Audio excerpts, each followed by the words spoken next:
ఆటవికమైనటువంటి దాడు. మనందరం ఒక్కసారి గమనిస్తే మన ఆధునిక భారతదేశంలో, స్వతంత్ర భారతదేశంలో మన చిన్నప్పటి నుంచి కూడా అనేక మంది కథలుగా చెప్పేవారు, చాలా సినిమాల్లో చూపించేవారు. ఎక్కడో బీహార్లో రాజ్యాంగ వ్యవస్థలకి కంట్రోల్ ఉండదు, రాజ్యాంగ వ్యవస్థలకు అతీతంగా అక్కడ ఇష్టానుసారం దాడులు, అక్రమాలు, హత్యలు జరుగుతూ ఉంటాయి అని. బీహార్లోనూ, ఉత్తరప్రదేశ్లో ఇవన్నీ గతంలో మనం చూసాము. మరి ఈరోజు అవన్నీ ఆంధ్రప్రదేశ్లో అక్షరాల నిజమయ్యాయని సందర్భంగా రాష్ట్ర ప్రజానీకాన్ని అందరికీ కూడా తెలియజేయదలుచుకున్నాం. నిన్న మాజీ మంత్రి జోగి రమేష్ ఇంటి పైన వాస్తవికంగా దాడి, మొన్న అంబటి రాంబాబు గారి మీద హత్యా ప్రయత్నం. ఎటు వెళ్తుంది ఈ ప్రభుత్వం? చాలా స్పష్టంగా అడగదలుచుకున్నాను నేను.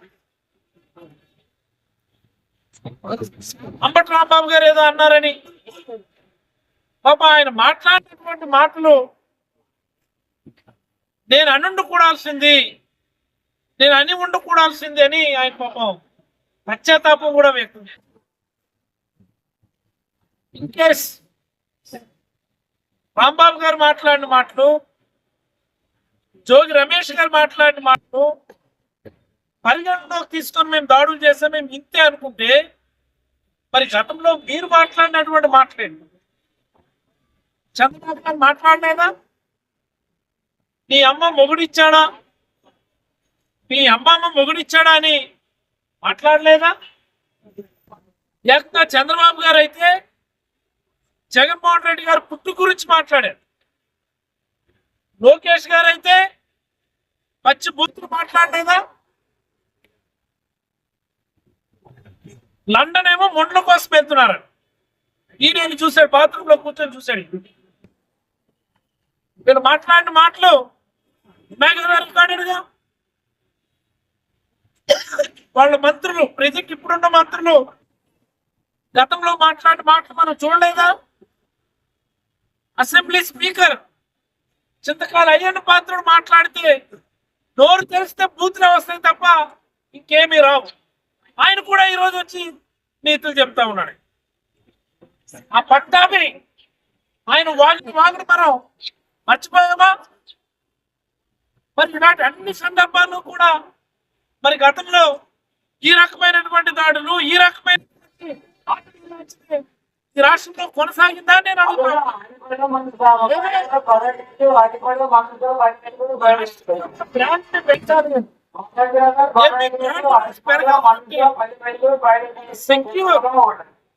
స్టేబుల్ గవర్నెన్స్ అవసరం. అప్పుడు మాత్రమే పారిశ్రామికవేత్తలు, పరిశ్రమలు ఇంకా ఈ రాష్ట్రానికి వచ్చి రాష్ట్ర అభివృద్ధికి ఉపయోగపడేటటువంటి అవకాశం ఉంటుంది. ఎక్కడుంది ఆ స్టేబుల్ గవర్నెన్స్? ఎక్కడ చూసినా అరాచకం, ఎక్కడ చూసినా అక్రమ కేసులు, ఎక్కడ చూసినా దాడులు, ఎక్కడ చూసినా నిర్బంధం, నిరంకుశత్వం తప్ప ఏముందని నేను అడుగుతా ఉన్నాను. నిన్నటికి నిన్న ఎంఆర్పిఎస్ నాయకుడు కర్నూలు పిజే రమేష్ అనుకుంటా ఆయన పేరు, ఆయన పైన జరిగినటువంటి దాడి మన అందరం చూసాం. ఎక్కడ కూడా ఈ రాజ్యాంగ వ్యవస్థలకి లా అండ్ ఆర్డర్ మీద కంట్రోల్ లేదు. ఈ రాష్ట్రంలో ఒక మహిళలకు రక్షణ లేదు, ఒక చిన్నారులకు రక్షణ లేదు, ఒక విద్యార్థులకు రక్షణ లేదు.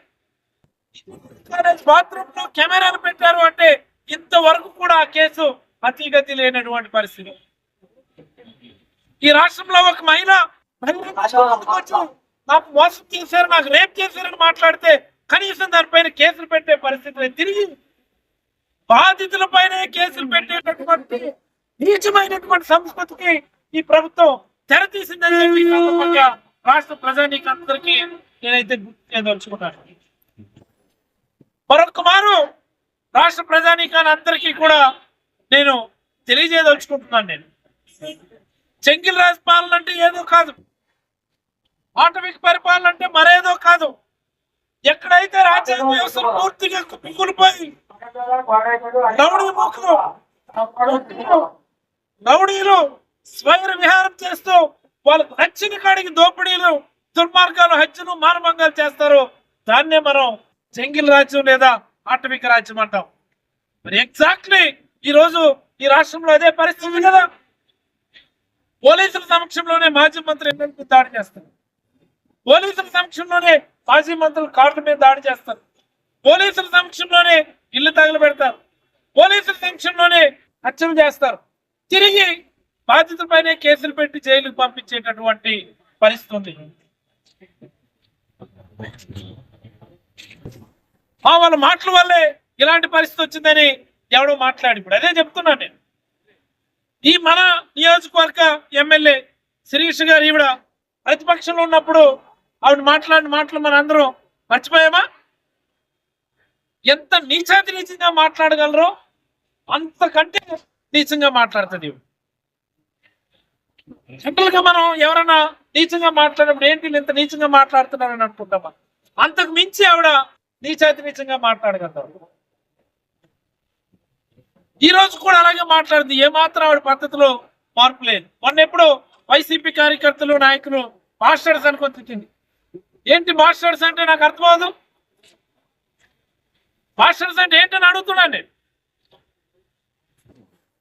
తెలుగులో దాని మీనింగ్ ఏంటి? మరి మిమ్మల్ని ఏం చేయాలి? తెలుగులో దాని మీనింగ్ ఏంటని అడుగుతున్నాను నేను. తెలుగులో దాని మీనింగ్ ఏంటని అడుగుతున్నాను. వీళ్ళందరూ మీడియా ముందుకు రావడం, నీతులు చెప్తుంటారు. మళ్ళీ భాష సక్రమంగా ఉండాలి, భాష పైన నియంత్రణ ఉండాలి. మాకు తెలుసు.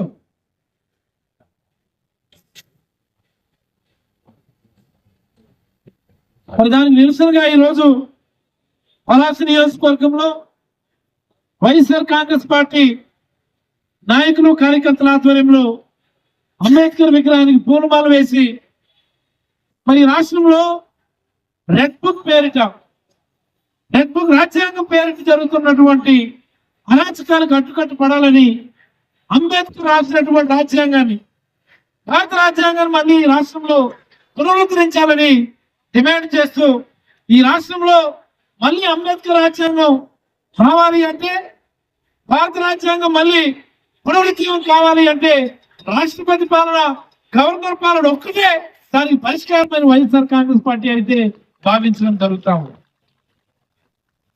చంద్రబాబు గారికి అయితే పూర్తిగా పరిపాలన మీద పట్టు లేదు.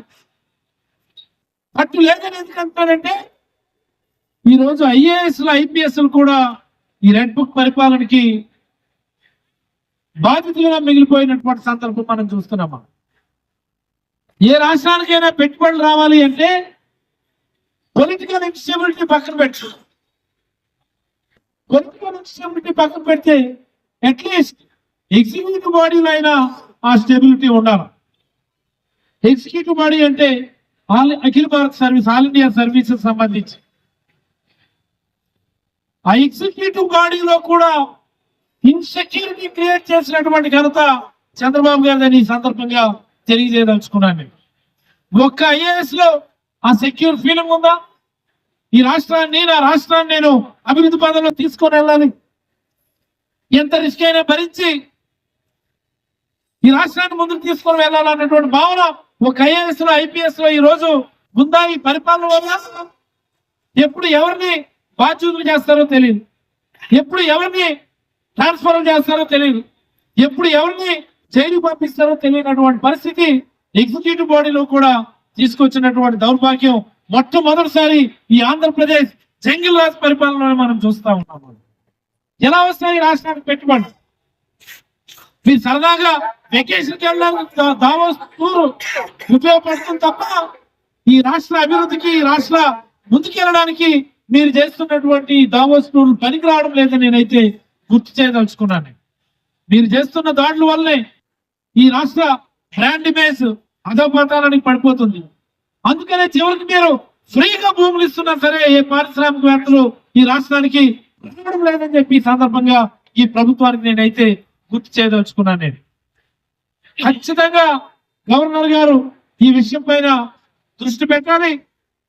ఈ ఆటవిక పరిపాలనకి ఎండ్ కార్డు వేసి గవర్నర్ పరిపాలన ఖచ్చితంగా తీసుకొని రావాలని డిమాండ్ చేస్తూ ఈ రోజు మరొక మారు అందరం నినాదాలు చేద్దాం. రెడ్ బుక్ రాజ్యాంగం వద్దు,